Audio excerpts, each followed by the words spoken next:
There's a winning and life-changing money on the table, and these dumbasses want to walk away from the table. Pure greed. Whoa!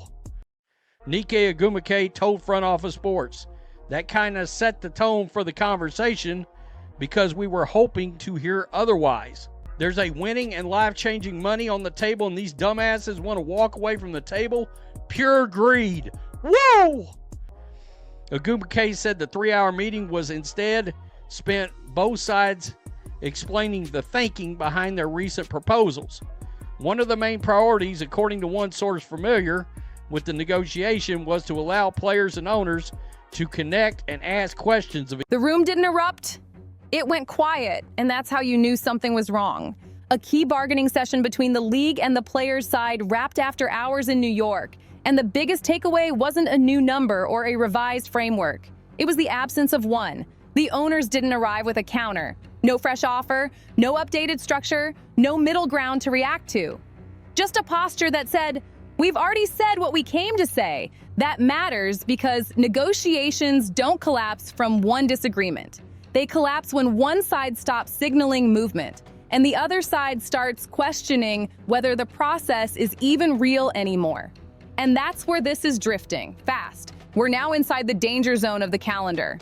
The season isn't some distant concept on a whiteboard. It's close enough that contingency plans become more than leverage. When there's less than a few months before tip-off, every stalled meeting stops being part of the dance and starts looking like preparation for conflict. And you could feel it in who the players brought. It's the most unlikable league ever. AFL-CIO President Liz Schuler were also on the call and ended with support of the WNBA PA. So Stacey Abrams was in on the call for the players. Do you guys want to grow your sport at all? It's like, can we get the most extreme individuals, most radical individuals in existence involved? You might as well just put Bad Bunny in there. Was Bad Bunny in on the call? Question mark. This wasn't a casual delegation. This was veteran presence, union leadership, and respected voices who carry weight across locker rooms. When that kind of group walks in, the intent is clear. They're there to lock in direction, not to play games. But here's the wrinkle people keep circling back to. 2 star-level names who were expected to be in the building didn't end up in the room. Maybe it was logistics, maybe it was strategy, maybe it means nothing at all. But perception is a currency in labor talks, and the optics hit different when the league shows up with no new paper. So now the question isn't just what each side wants. It's whether they still believe the other side is trying to reach a deal at all. Recent reports, the league has proposed a significantly higher salary structure with a maximum compensation potentially approaching $1.3 million to nearly $2 million over the life of the deal. They're making a point to only say $1.3 million because they're trying to empower the players. Well, it's just $1.3 million. Well, it's nearly $2 million by the end of the deal. Once that trust cracks, deadlines stop being motivation and start being weapons.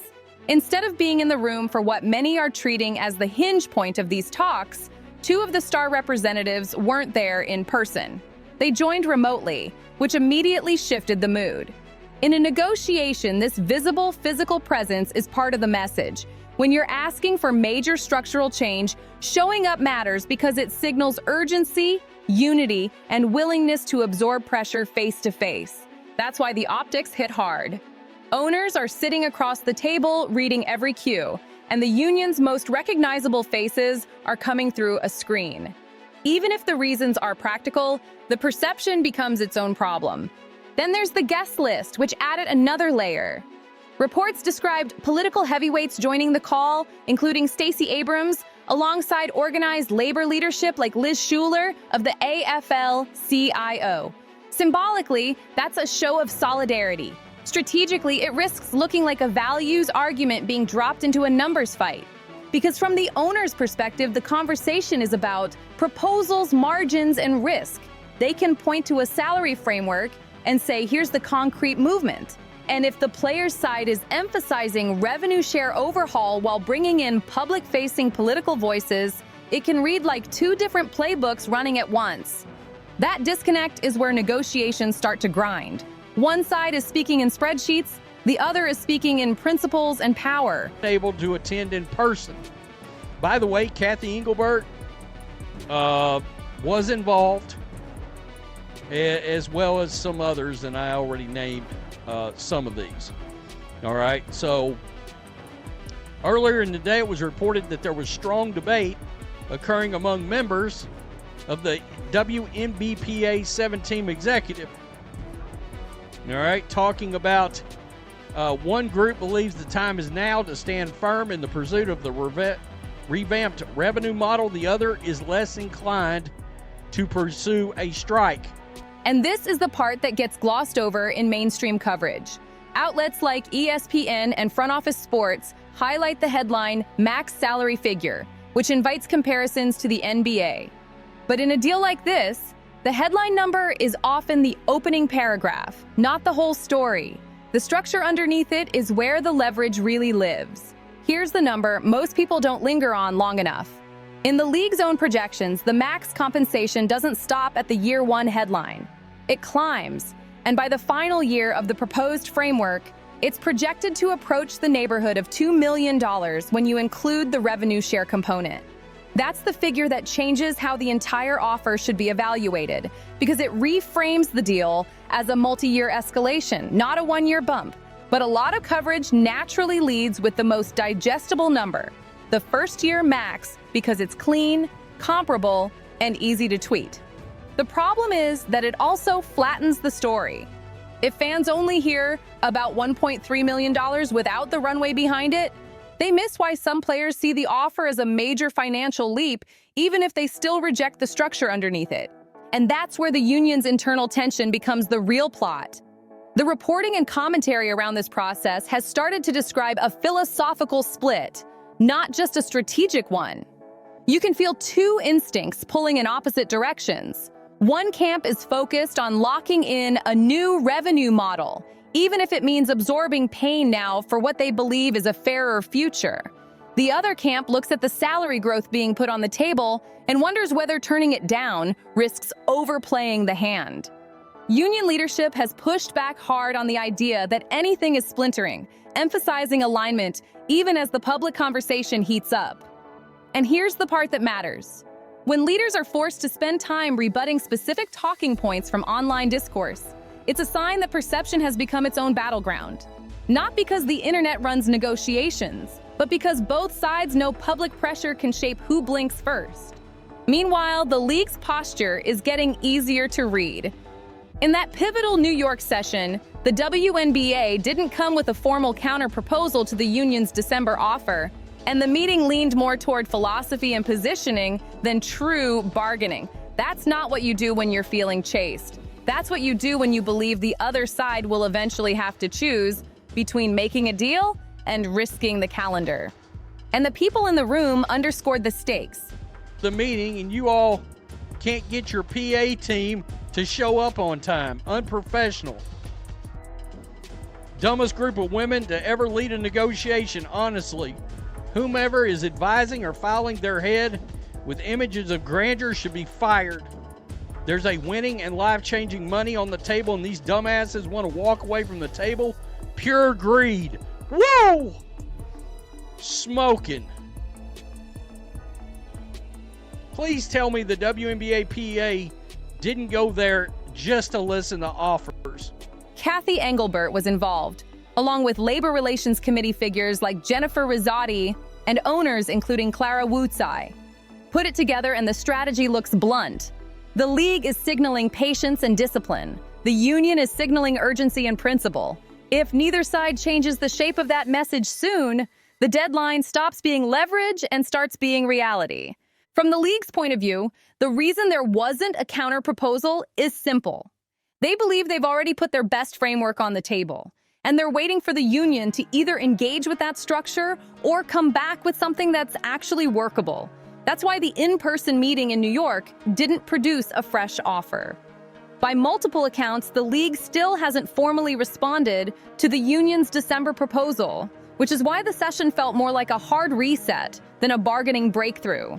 It's a power move, but it's also grounded in the league's financial argument. The WNBA's business reality has been widely reported as unprofitable for years, with public comments and reporting indicating ongoing losses and a long runway before true standalone profitability.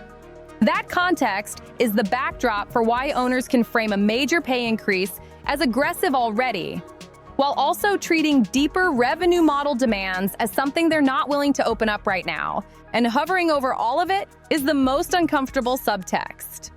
The league's recent surge in attention is closely associated with Caitlin Clark and the audience she's helped pull toward marquee broadcasts. For example, the Fever Sky matchup on ABC in May 2025 averaged 2.7 million viewers and peaked at 3.1 million, a massive number for a regular season WNBA game. Even All-Star Weekend showed how much star presence can move the needle, with 2024's game setting a record and 2025's audience dipping while still ranking as the second most watched in league history. That's why some fans keep coming back to the same question. If the league's leverage case is built on financial limits and the growth story is being powered by a new wave of mainstream viewership, how much of that reality is being represented in the room? Not as a worship the star argument, but as a practical one. Deals get made when both sides are negotiating from the same picture of what drives revenue and what risks killing momentum. Meanwhile, the league's side showed up with senior visibility, including Commissioner Kathy Engelbert, Labor Committee figures like Jennifer Rosati, and owners such as Clara Wu Tsai. That lineup reinforces the message that the league sees this as a boardroom negotiation. In this meeting as well, Connecticut's Sun President Jennifer Rosati, good Lord, she's a Caitlin Clark hater. Matt Amishi and New York Liberty owner Clara Wu Tsai and Sue Bird. Good Lord. I mean, it's not a public campaign. And on the media discussion side, you're also seeing prominent retired voices remain involved in the broader conversation, including Sue Bird. That doesn't decide the talks, but it does shape the temperature around them, especially when fans already feel like the league's new value drivers and its negotiating posture are operating on parallel tracks. Put all of that together, and the league's stance looks less mysterious. They're signaling, this is the offer, this is the structure, and we're not negotiating against ourselves. The union is signaling, the structure is the entire point, not just the headline salary. If neither side changes what they're willing to discuss, the calendar will do the forcing for them. It's starting to feel less like a negotiation and more like a slow-motion standoff with cameras pointed at both sides. Because the calendar doesn't care who wins the messaging war. The season is coming fast. Training camp timelines, roster planning, free agency decisions, sponsorship activations, ticket pushes, all of it depends on certainty. Teams can't build a coherent plan when the rules that govern pay, benefits, and working conditions are still in limbo. And right now, the meetings aren't producing movement. They're producing repeated explanations of the same positions, said a little louder each time. From the league's angle, the posture is simple. They've planted their flag, and they're daring the union to either accept the structure or absorb the consequences of delaying. The quiet bet is that the pressure won't come from the owner's side. It'll come from within the player pool. Not the headline stars, but the middle and bottom of the roster, the players whose livelihoods are built on every check landing on time. That's the leverage point nobody likes to say out loud. A significant portion of the league does not have the cushion of major endorsement portfolios or long-term financial security. Missing paychecks hits different when you're not sitting on a brand empire, when you're not banking overseas deals, when you're not insulated by the kind of money that makes a work stoppage a talking point instead of a crisis. And you can already see how that dynamic feeds the public reaction.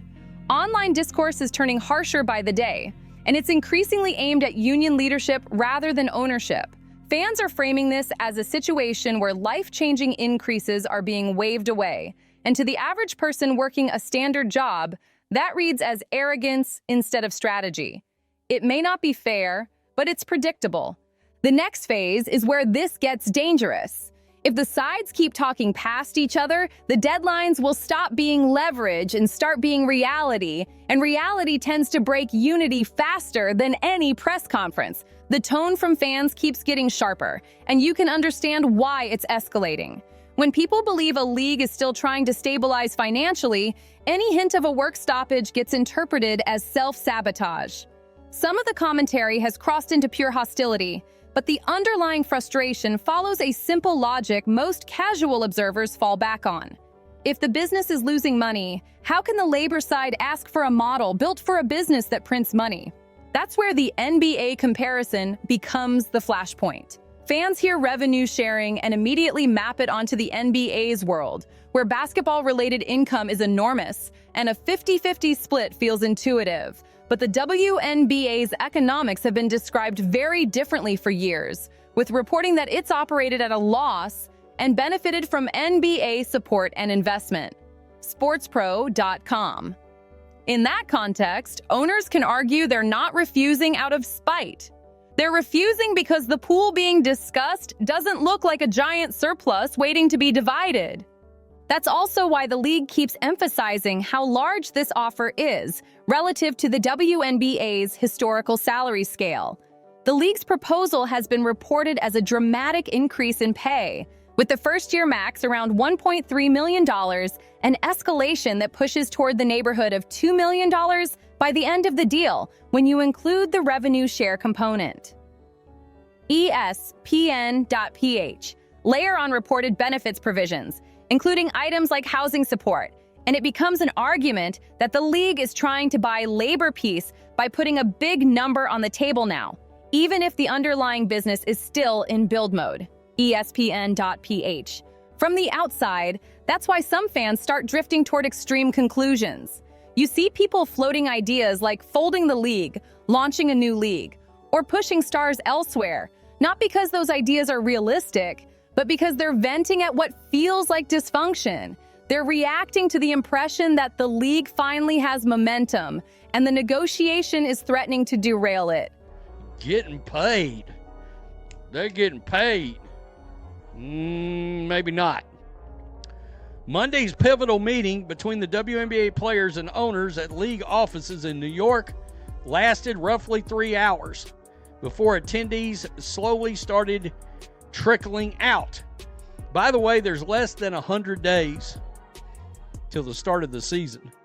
Quote, they volunteered that they did not have a proposal. And it keeps looping back to the same reality that even neutral observers can't ignore.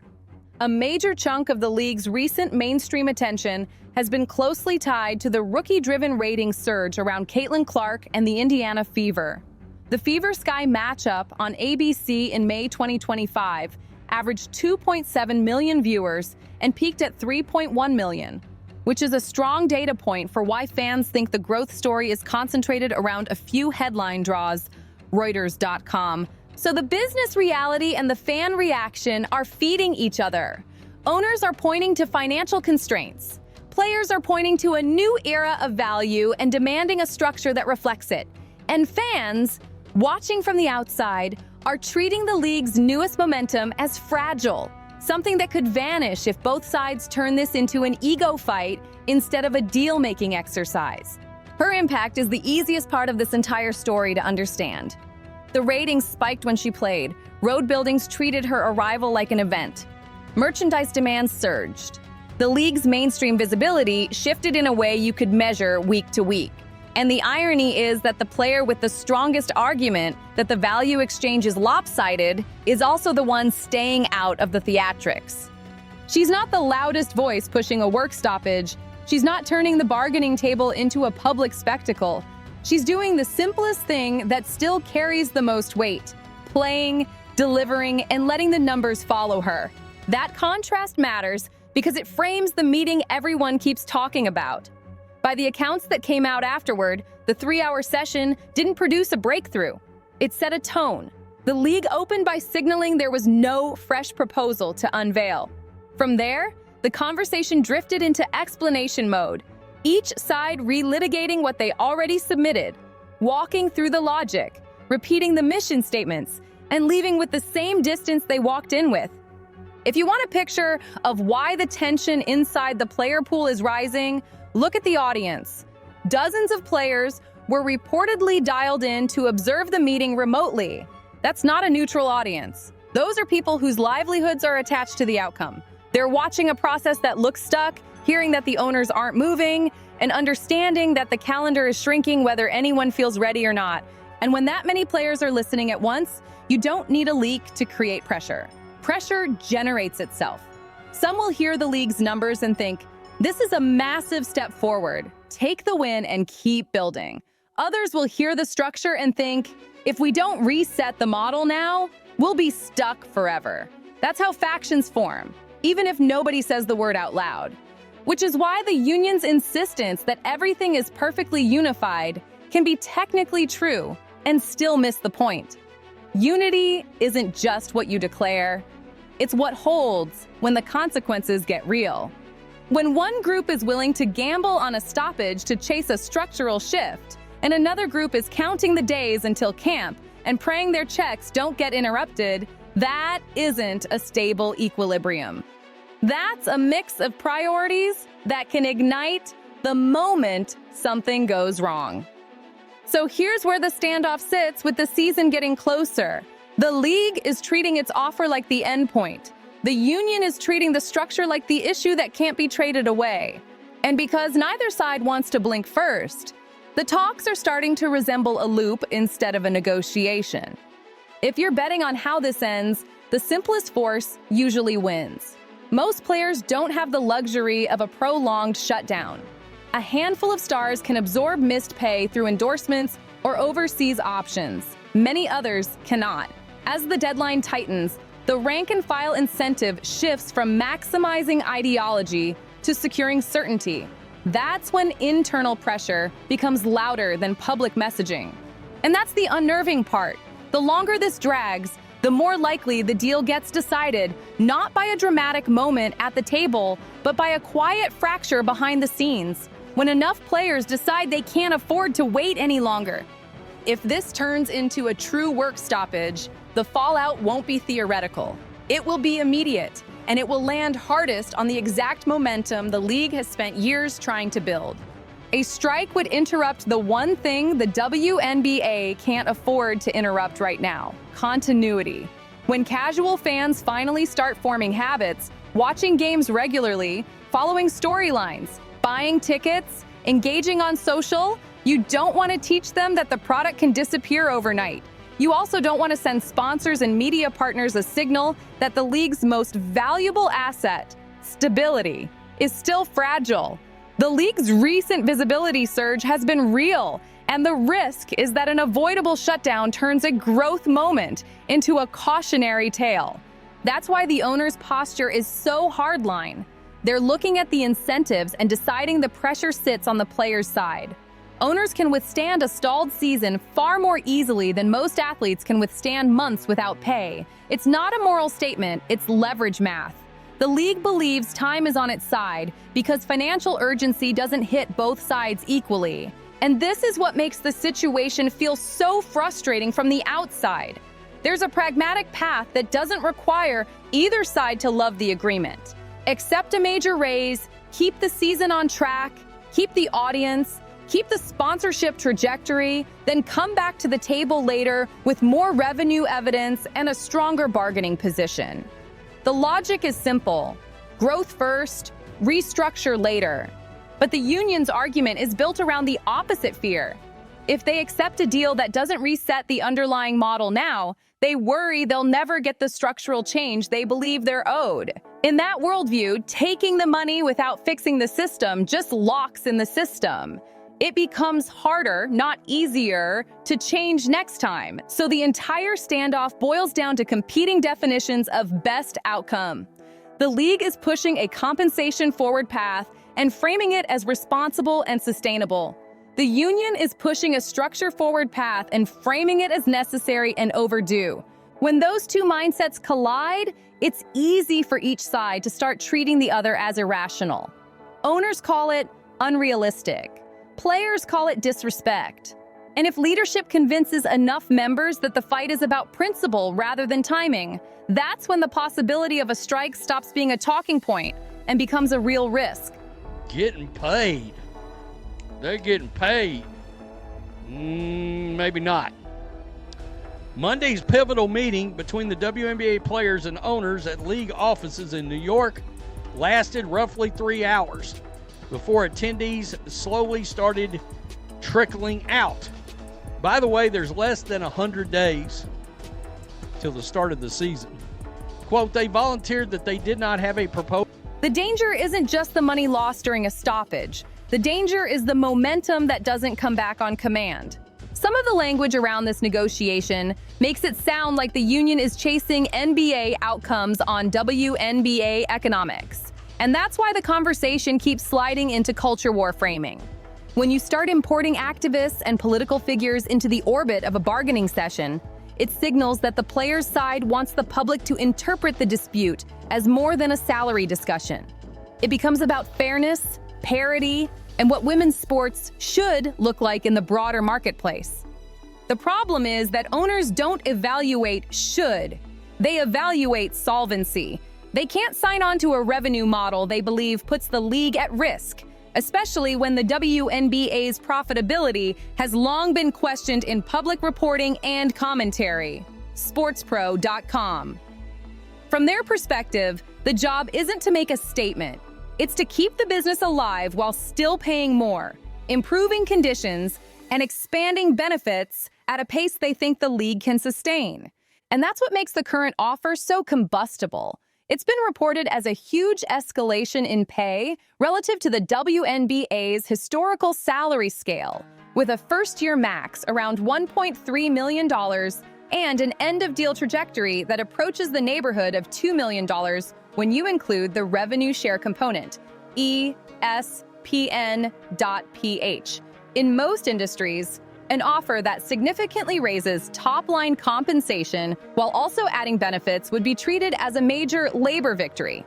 But in the current climate around women's sports, major victory can still be framed as not enough if it doesn't look like parity with men's leagues.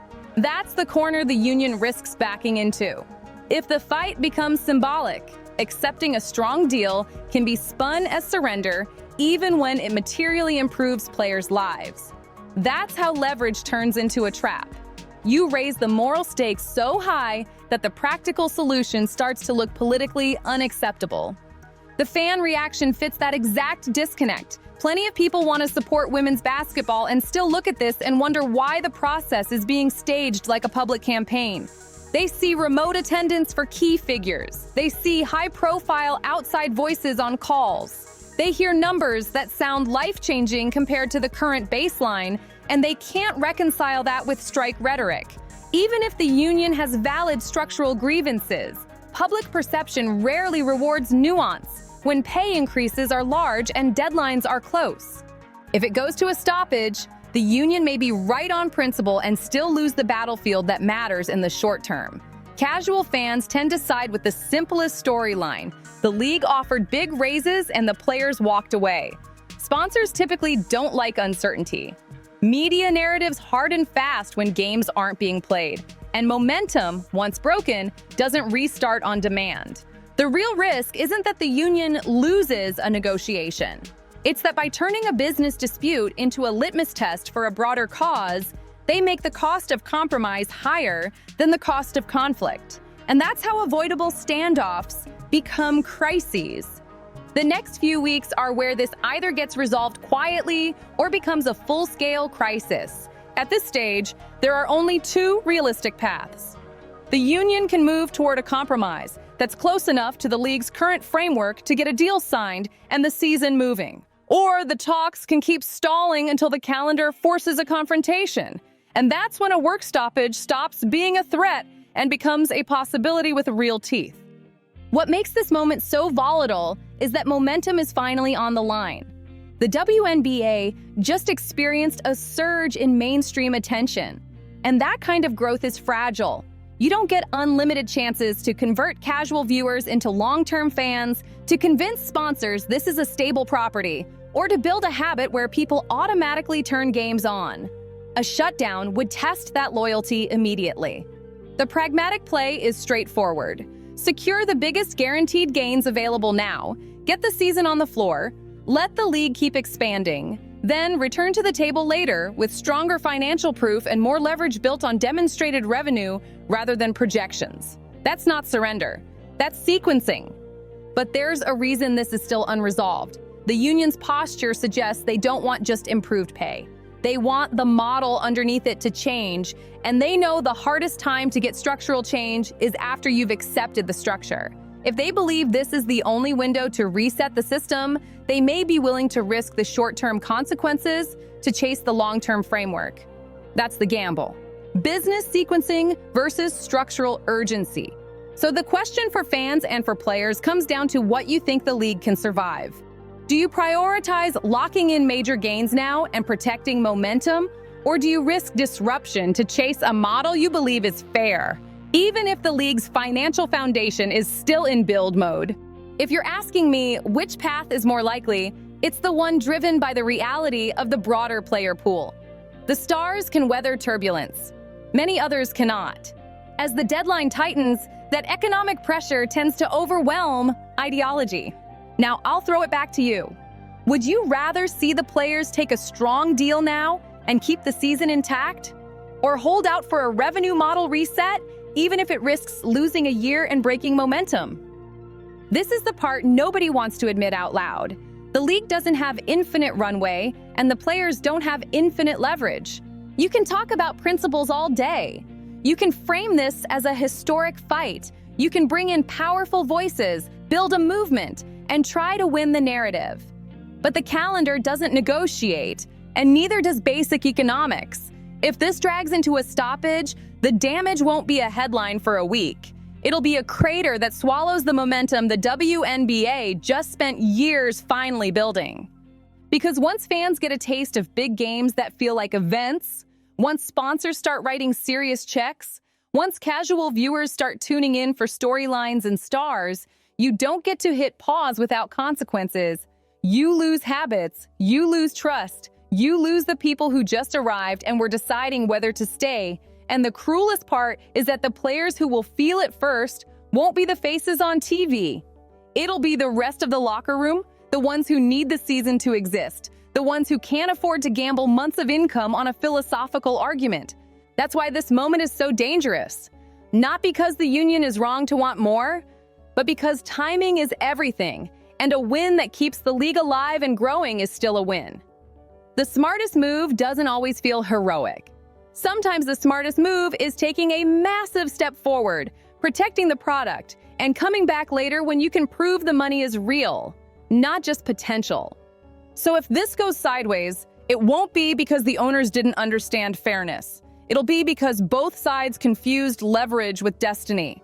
And if the league loses a season right as the spotlight finally got bright, history won't call that courage. History will call it a self-inflicted wound. Now, I want to hear from you. If you're the players, do you lock in the biggest guaranteed raise in league history and keep the momentum alive? Or do you risk a shutdown to chase a model reset right now? Either way, keep it locked to Courtside leaks. Because if this thing breaks, the real story won't be what they say publicly. It'll be what happens behind the scenes when the pressure finally hits. We've got every angle covered, every leak, every backstage twist, every moment they won't show you. Hit like, subscribe, drop a comment, and share this video. Stay locked in with Courtside Leaks, your home for the truth behind the WNBA headlines.